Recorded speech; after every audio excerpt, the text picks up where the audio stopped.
Ichia obi biara o yenaje nkwapa Messiah no edin mu.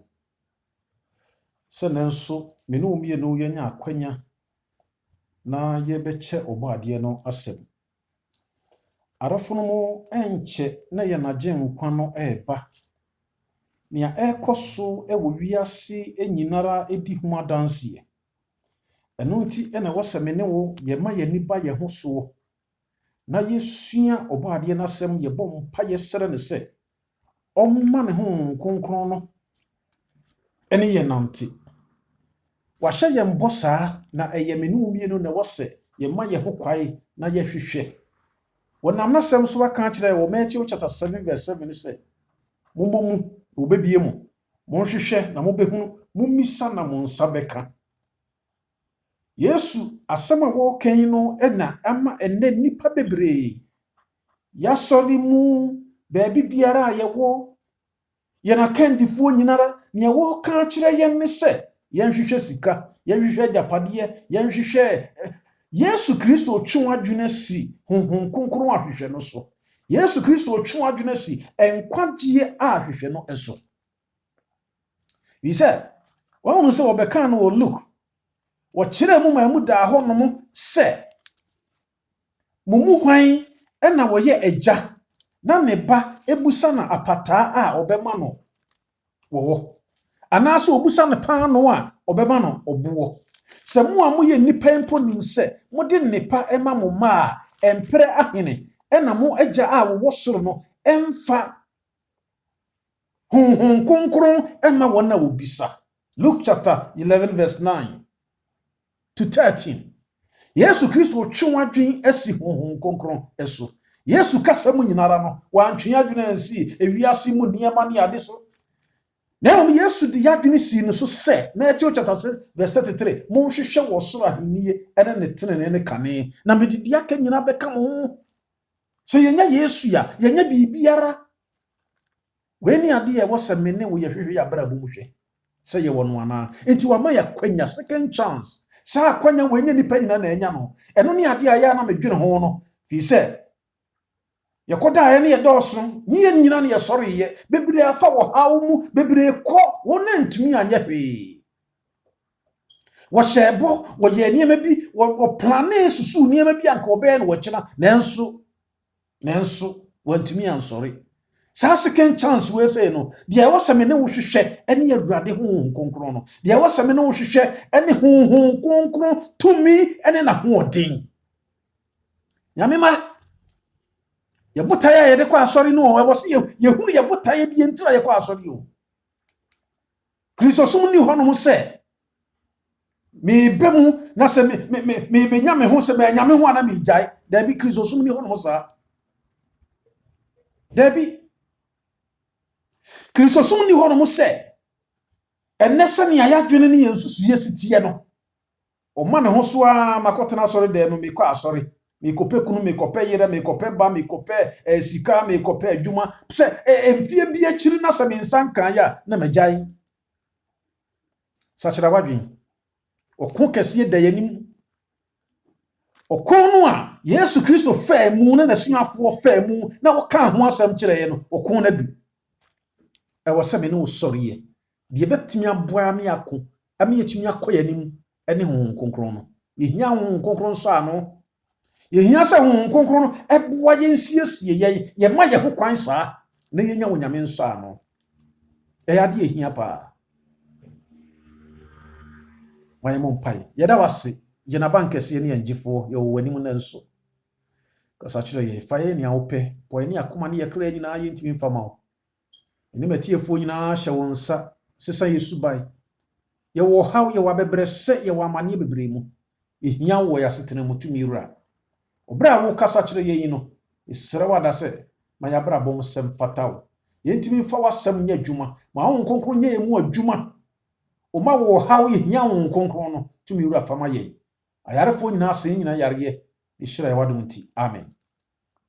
Nyame ba ipesa me ka wo se bomodin se wo betumi a share na wa subscribe nso subscribe bomodin link na share ma afoforo nyinara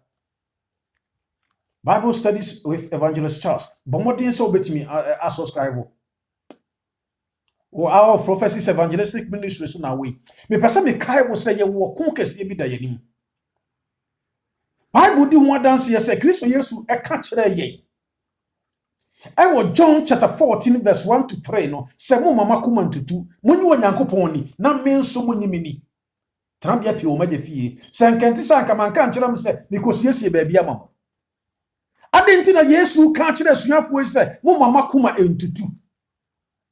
Eya no kurebre aboko no wo ka kire wona suafo no wo mo eha wo mo kakra. But na Yesu ya ka kire wo se me bo mpa ya asere gya no mo chigina foforo.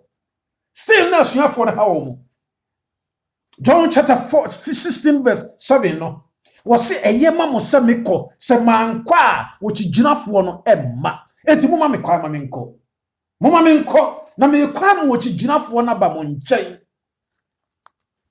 Yesu Kristo mamu da ho no mo masuafo no tiase ehunu se honhom no ba be kai wo mo. Honhom no ba be yi wona ten. John chapter 14 na verse 17 no ya me de se wo se sa wo chiginafo no odna wo honam niema. Honam su ewo wo mu no wo mu nyada. Pesa minkum nya wo mu, akaja wo mu, adwamamo wo mu da so timu, krono wo mu da so timu, wo mu ekum nipa, wo mu hwehwe nipa mojaguo, wo mu num nipa moja, wo mu eye niema bone, enibre, eni sika, eni yedi etete Kristo sumu, wo se safo no nsantumi enka honhom konkron no. Honhom konkron no nsantumi nka se wa ma ho kwaya. Yesu Kristo na masuafo no so Petro ekai wo Acts chapter 5 verse 32 no wasi wonyame de honkonkron no ma wona wo ye sitie ema no wona wo tie no wona wo di nachi wona wo mo ye de wasi wo mo nye nyame ma asuafo no nsaka honkonkron no Yesu Kristo mamu da ho won say John chapter 14:26 honhom no ba obeyi maten obekasa kire mo wona obehya wo hawo ne abebrese mu okun demoni no saa nwum ne beboa mo motumi agina me kai se Peter Matthew chapter Peter pa wotumi enjane ye wonipa wo baba wo we say animu no Petro we say na wotumi agina empanimfo anim se e wo se ye tie wonyame bom esini nipa Matthew 26 sa wonya bre na sa wohwa verse 69 to 75 no Petro no asai prensa e wa baba wananim. Sa Petro yetimi agina asofo mpanimfo asrafo mpanimfo yanim se e wo se yetie wonyame mom esene enipa. Acts chapter 5 verse 26 to 29. Nyame ma me pese ye kai ye ho se ye hia tumi no ye hia honhom konkron no esan se akwanya wode yama ye no wode akwanya na ma yen se yen hwehwe honhom konkron no yen fa abrabopa yen fa mpaibo yen fa sitie yen fa osumpa nka ye bone ene yen fom so kire no na won fa honhom konkron ma ye ka obone kire ni jai ka obone ni kire no wo ka kire wo se yen dai Petro se Acts chapter 2 verse 37-38 wo se monane mo ho na mon ka mo boni na munyai monane mo ho firi dia mo ye ne mu niam bia mo kurakura mu montu mo ho firi ho na wo mo masuma mo ho konkran kyede no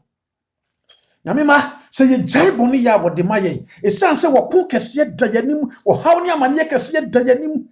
ye hia wo nyame ho konkron no enne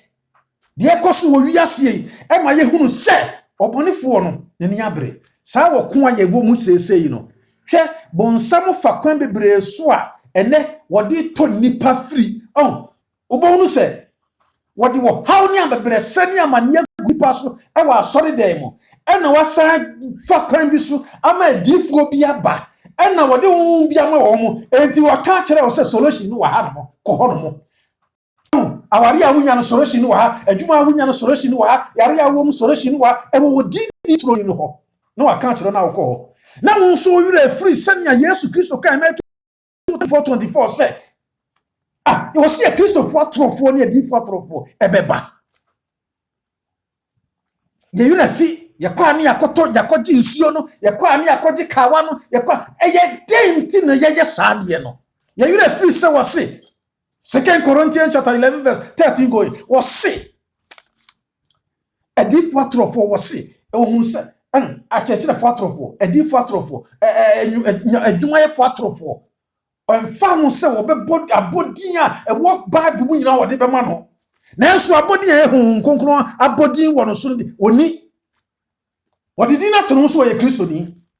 nanso hwe hu no se wo se bonsam no ankasa wo be no han bofo no de abesia so dem wonam adifo so wonam weso me pese me kai wo se wo kon no ekoso saa eno mo di dada saa bonsam no nyame ma kai hu no se Paul katra yense mo me yemra ha no Paul katra yense ewo Ephesians chapter 6 no verse 12 on so se ni ene honam ni moja na anya ye ne wie mo tumfuo asasi su tumi wie mo tumfuo tumi e wo soro hono ni ade wo se wo mo ne ene wo mo anya wo se efri se enye ene moja ne honam na anya na emom ye ni impanini ni tumidie ene wiase su mu atumfuo ene ahomone e wo soro hono enti ye ni tumidie ene anya e wo sasase we so hwenu se wo kon no eye bonsam ene Kristo bonsam ani abre Kristo pese wo gye ne mba Kristo aka kire na mani gye ho pa wo Yesu asem wo se ma wakoma ntutu enti wa hu se wo be kan wo 29:30 ni se akakakra wo se wiase sidifo no ba nanso wo ba wonya ne ho hwe obi a wode ne ho ma no obi a wo ho konkron obi a wo pa no ho achi obi a wode no kure obi a wode ne ho ma Kristo Yesu no kware mu obi a wotie na sem obi a wode na sem ya dwuma obi a hwe ne nantie na kwan yie obi a wapo bone wodwane bone wo bona wo boni bi wodi na tema woni ni bi wode bone che sa nipa no wo se bonsam nya no da wuti Kristo sumu wo kasa wo ye Kristo ni wo kwa asori enso hwesu ye wo mu ya na avreho eni ti wo kire yen se bonsam no onya wo na bonsam be fa wiase amansu difo wiase ampeninfo wiase atumfo so na wode atai wo ani fi say we are ambassador of Christ. We are Christ on see name. Send Jesus Christ. When Paul so it was 2 Corinthians chapter 5 from verse 20. No. What say Christo nam so to for. Christo ni biara. Ese ka utimi kan. Shami siame. We are church leader. Ese utimi kan. Mon shami siame. Send Paul kan ye no. Enti was say we are Yesu see name. Enti sa bon samani abre. When Jesus Christ ya. Na asemu a wokan wadi sem no abemu Yesu no ankasa kan wo se otwease no bufu wo ba no okotu nasefo nkaye a wodi nyankon ahyede yeso na wokura Yesu Kristo adanse no so sa obonsam bu afu asafo no obonsam bu afu asafe Jesus Christ no oba no obonsam bu afu no wona kura Yesu Kristo adanse wona di wonyankopon ahyade yeso wona wotie wonyame tie Kristo wona wodi amano wojai wona brabo ma Kristo bonsam betu won so sa onam nipa so wonam wiem atumfo so wonam asase so tumidie so wonam asase so aman panimfo so obefa saafo nyinara eso na watan wo as a Christian ameba enti ukro wonyame ahyade mu enti Yesu Kristo adanse no wudi ukura Yesu adanse mu enhira ne wona kenkai ene wona woti adi yensem no adi samti baako enchemu mias Jesus Christ all present in who adi semu no dia waka kire ye no enhira ne wona kenkai ene wona woti adi yensem no wona woti Daniel revelation no wona nkomsha hodo a Bible na ka no wo mu kura mu di ye adwuma na ba twon ho firi boni mu firi se bere wo ya ye wo mu ye bere boni twon ho firi adwamamo mu twon ho firi sankeka mu obonsam e dia kodo be hye wo mu se obedi ahokire be ba wo so se wo bo adwama ye ho be tow se wo fa be ma wo ye ho be tow wo fa wo ba wo ye ho be tow wo ye adwuma wo ye ho be tow hwani ye ama wo nyankwagie da bi dia wo ye no hwe wo ho be tow wo eye no kure ubenya sika ubenya dan adem ubenya kaya adem ane ubetina wo kai mu ababa wakitu atise wo abrante akitu atise wo hwe kaya mu demu hwe fia wo sisie enti wo mema wo nsaso but what to Kristo hwe ni ye so woni panya wiase nyinara Matthew chapter 16 verse 26 na wo hwere ne kra emfaso wo ben na wo homa wo wonya wiase nyinara ye tua bibia ma wo na wo hwere wo kra Senia Solomon kind was encafono. Was see, Sawu mama kumako 100. If you see a padia in a woe, na se papa me wo cry. So when we are to Christo Nasia or Pomba who on Fasuasin, Miniaba, or Pomba who on Fasuasin, Miniabema, or Pomba who on Fasuasin, a son said, wouldn't be Christo, a son said, Christo are summoned to, a son said, Christo Yesun to, a son said, won't fire Christo Yesus, will cry and what Jim, with your Christo. Yeah, and found was a sorry, you. A woman sorry. Auto correction, uye bibia, and found who preach, and found who ye leader, and found who ye pastor, but won't find whom my Christo ye, and you know, when ye Christo ni, what? We a child goer. She show up a bumushe, would ye shed your one cassa out here, send out here, Parcasa. And the one cassa room where yes to Abrabum, yes to one cassa. Was this so one cassa unshe? Na se one cassa so unsha, who say yes to you? When I'm new man in a home, was if you are here, your more acquire consume papa. Nya brene kai Galatians chapter 5 verse 19 to 21. Was so when yes, son, you da. Christ won't mean to who need dog. Whom abanu ni be a bidi yemu. Yamima, ye hear Christ yes in there. Obefa ahemfo so ene waka wonyina bom watimi aware ne wonyinara e san se sa wo tumi bonsam wo tumi wonam nipa so ene wo so waka wonyina abom enti won se wo se won betu wo anya oba no wo anya Yesu wo tai no a wo puna no sogu na chi edi sameti edumye no ka kira yen on se di sam Bible no eyi nyama mienu na disam etsini pise okuno on say generation bia sa na koso bonsam sorry edin true bonsam sorry wo ye ya ebre biara generation biara bonsam efa kwan biara so de wota eba Kristo Yesu echidifo so wonyankopon emaso wata Jesus Christ wanya no ne brɛ so Yes, we actually when him say asem wa wie enti wonam asofo so wonam Pharisee so wonam Jew so ebinumu wona wanya sempa na nie no wonam won so se wo betore asem na se chi wo mo ne de wo makogumu nanso asem na ntimi anko gamara ritimi ka kire won say asem na mo ye de mo ye no wontimi no nyame ne yes asem fi Kristo a mo be ye dan emuda Omo tai wo mo kunkum wo mo wonya uhunu Acts chapter 17 chapter 7 no wo 60 fano abo chapter 7 chapter 8 no so wo nyina hwete dwane na enso na asem no kosowara eduru ba bia nipa bi chapter 8 no wo se odunsini Simon no wo sakira ye no edi sika ba so de ba di ho nkonkro eno na wo de tikrizo sumu wo di sika wo di ahodiye wo di nimdiye ho nkonkro nya nimdiye ni nyansa na edinya dabi ho nkonkro no e ya ho pachire e ye sitie Acts chapter 5 verse 32 nya bere ne kai ho mo se ehwe wo ne bisa wo ne ye sitie ma no Yesu ka kire wo Acts chapter 1 no Wose montana Jerusalem munye sitie montana ho no mo kopim se nkonkro be ba mo so ne ba mo so mo benya hoden na mo de adwane bone na mo de agyae krono na mo de agyae sankika na mo de agyae hantan na mo de agyae pobo na mo de agyae ahomaso no onya nkonkro no na mo de ye Kristo adwuma no izabra ye paw ye hu achi no nyamema ye sitie no Ebre we ye bra ye hia nkonkron ebre we ye bra ye hia Jesus Christ fi se otwease no ne bufu wo ba no wa nya Kristo wo se ye sie no nti wa wie o na Yesu ya sore wo mata asuafo na wo mantumi kunkum wo mo but Acts chapter 6 no kire me se ebra wo te ensano a etoso enum na no wo se wo na ye kum wo mo no wo mogya etie mu se Tori won so hwere mo twa akosida be wo se na wo ma tade fita what Yesu Kristo tena ne hye wo na o ka kire wo so mo hu mebreti ya wo sanse mo wo mu nua ne bia bekum wo mo Kristofo ama pambe huna mane Kristofo ama pa wo mu gina ho ma Kristo no e wo hawo da wonanim e wo amane da wo enti dia wonam sese ne se wantumi anyina dia wo boa ene na Jeremia eka no Jeremia chapter 12 no wo se woni anamonfo mpotu America na wontumi Say employee, yet that I can't some channel cacrabi, and I went to me. Never yet dine what to me. Any upon quote to America. I pay a day.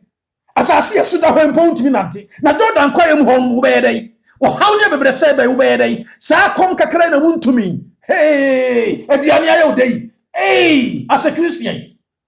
Who did this? Dear Ubenya Biana would the Adebemobia. Shady ye, or concassette the wedding. With Yam Bible, with Yam Bibusia, with Yam Petire. About Rebecca and some children one out in the trap one. Hey, what's your sorry them one, my eat one, I will say. Hey,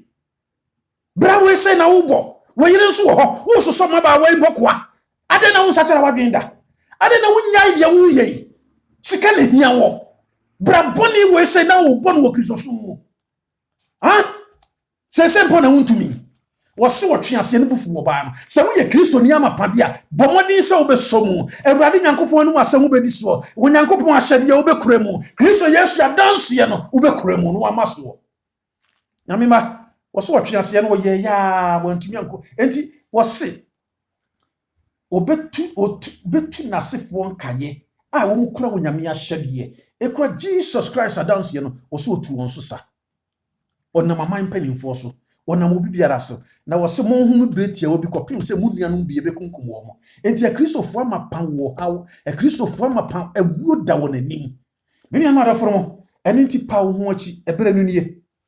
eni ti won se di se meti do so nchemu du mienu ba wose na men du no a wo hunu ye no wose ahemfo edu a wonya ahini enti men no ohun so woka so se eya ahiniye na wose yenum nyina wo ewo ene no wa adwenkro se wode won tumi ene won ahoden bema aboa no yenum ne no ewo adwenkro na wose wo ne guama no beko na enso aguama no bedi won so nkunim ye beku na enso bedi nkunim Kristo Yesu nti ene nti no woka kire wo John chapter 14 se e ma wakometutu Gerard Nyankopon di Nyankopon di na ji Kristo Yesu no nso di meni anti uji nyame di pa enti udo nyame pa enti udo Kristo pa enne wo si wiase ahemfu nyina atiase wo mu nyina de ontumi be ma no wo nyina beta na chi wo nyina ne be nante wo nyina ne be ko tumi bia de wo ho no nyabere ne ka ye di sebeti dumi ansa no nyame ba me pesa me kai wo se enne Kristo fo ama pa wo mpese wo sum Kristo enti wo se di sebeti du nan no enchemu enso no kire ye se na wode ene kase atia mu se munsuro wo nyame na munhye na nimunyam mene o mienu na wo se ye hye wo nyame nimunyam firi se na tamu odo na du ye wa kuo mienu o woni nyame afa wo bonsam afa firi se nchichemu nkro no kire ye se na obofo foforo a wotoso miansam di ne kase atia mu ka se obi koto aboa no honi na wagina ya ene nti wo se ewiase nyinara ehye nipa ewiase nyina ahemfu nyina de ontumi ene church leaders na de ontumi osoma hodo nyina de ontumi ma aboa yasensan awie dadadada yasensan nyina awie nyamema so wo se ye kabo mu na ye ma pope ye de ni si ho no me kan se ye de papasi tumi no a ehwias tumi no ye san di si ho no bio enti ye de ama no se wonye nsekaka wo yi bible na to nchen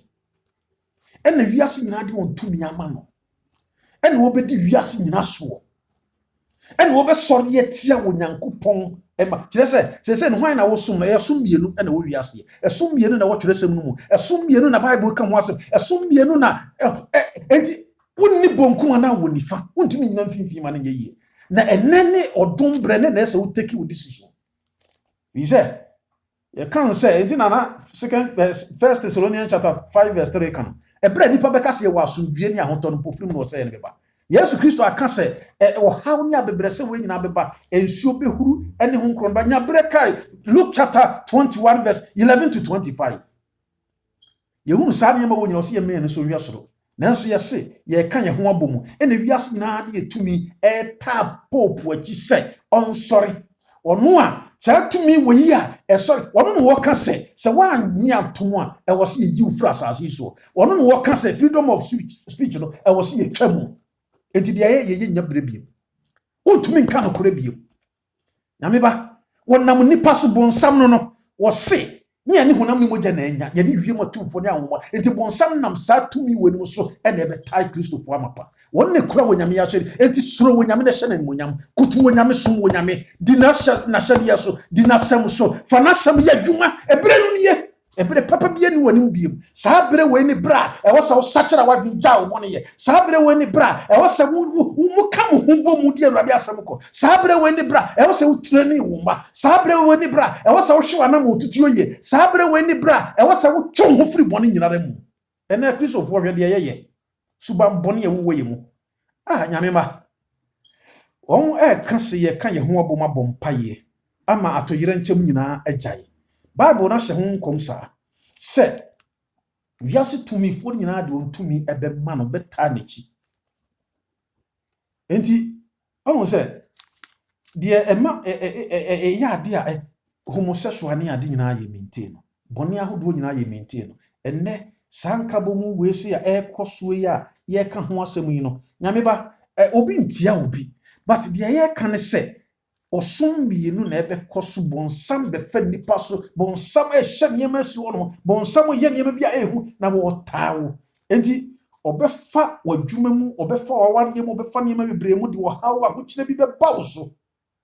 enti ubekọ difo tro ni bi ho ubekọ akokoto agi tumi bi agi nyema bi ohun sa usura ho kire usura wo hawo kan hwa wontumi nko heaven aduru bre wo se me ene wo ye sachara yadwen na ye ma ye ho kwai ise yakuro mienu hwan na wo nafa na hwan na wo so no mu wo sum onyankopon wo koto no wo sum onyame no kware mu wo kura Kristo Yesu mu no kware mu Yesu se ne agya no suma msa na me so me suma ma Kristofo amapa wo bibia esa wo ye ma wo ho kwai enche na Kristo Yesu ba ehia wo konkron no ye da na se mayem mpai ye da wase tumi nya hodin ra wo konkron no ye hia sanse bre wo ya ye wo mi ya bre bone yesra so yina no kan mapa no obonefo ni abre enhyiamu a won beko ka enkabo mu ahodo a yekoso hyehye ahodo a yekoso ebeko atia onyame oma maye wo konkron no ayi ntimi nsori nka no kore no Jesus Christ udimo bitumi no matiefo nyina hye wonsa hyirai nyina wo wadom nti amen ni abomodin so bitumi a subscribe